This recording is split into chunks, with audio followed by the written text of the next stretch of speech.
જો આજે મારા ધોરણ 5ના બાળકોને એક સરસ મજાની હું ગિફ્ટ આપી રહ્યો છું।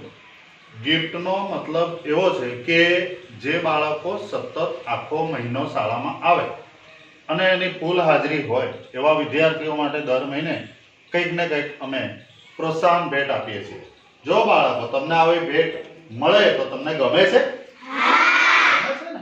તો આવી ભેટ તમને મળે અને તમને ગમે છે, ભેટ લેવાને બાને આ બાળકો શાળામાં પણ આવે છે, શાળામાં આવે છે એટલે એમની હાજરી વધે છે અને એમનો જે શાળા પ્રત્યેનો લગાવ છે, ભણવાનો જે એમનો મકસદ છે, ભણવાની એમની ઈચ્છાઓ છે એ પણ વધી રહી છે। હું દર મહિને જોઉં છું તો દર મહિને સરેરાશ 60 થી 70% બાળકો લગભગ 100% હાજરી ધરાવે છે।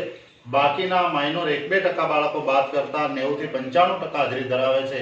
છેલ્લા 5-7 વર્ષથી આ એક કોન્સેપ્ટ છે, એ કોન્સેપ્ટ ખરેખર મને સફળતા આપી રહ્યો છે। ત્યારે મારા 5મા ધોરણના બાળકોને હું આજે કાચના બાઉલ છે, કાચના મગ છે, કાચના પ્યાલા છે, કાચના ગ્લાસ છે, આવી અલગ અલગ વસ્તુઓ આપ જોઈ રહ્યા છો એમ દરેક બાળકો પાસે એમના હાથમાં છે।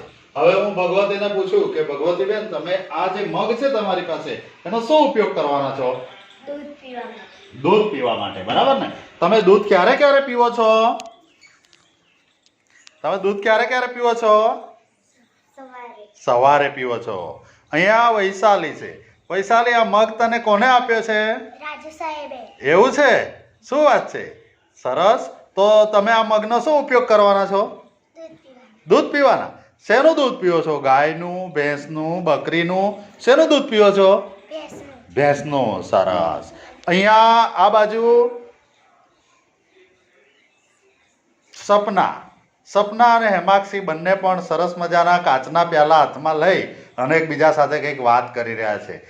હેમાક્ષીને હું પૂછું, હેમાક્ષી, તું આ ગ્લાસને લઈને શું કરવાની છે? દૂધ પીવાની। દૂધ સિવાય બીજું શું પીવાના છો? બોલો। પાણી। પછી બીજું?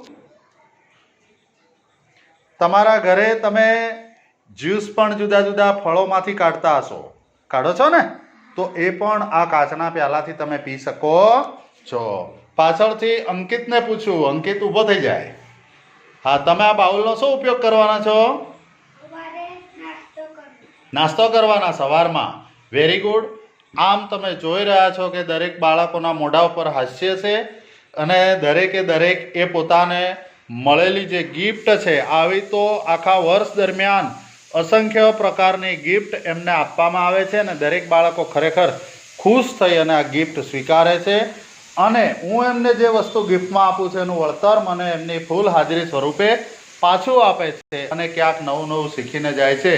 ત્યારે મારા સર્વ શિક્ષક ભાઈ બહેનોને પણ વિનંતી કે તમે પણ પોતાના વર્ગખંડના બાળકો માટે ખૂબ સુંદર મજાની આવી નાનકડી ગિફ્ટ આપણા બાળકોને આપજો।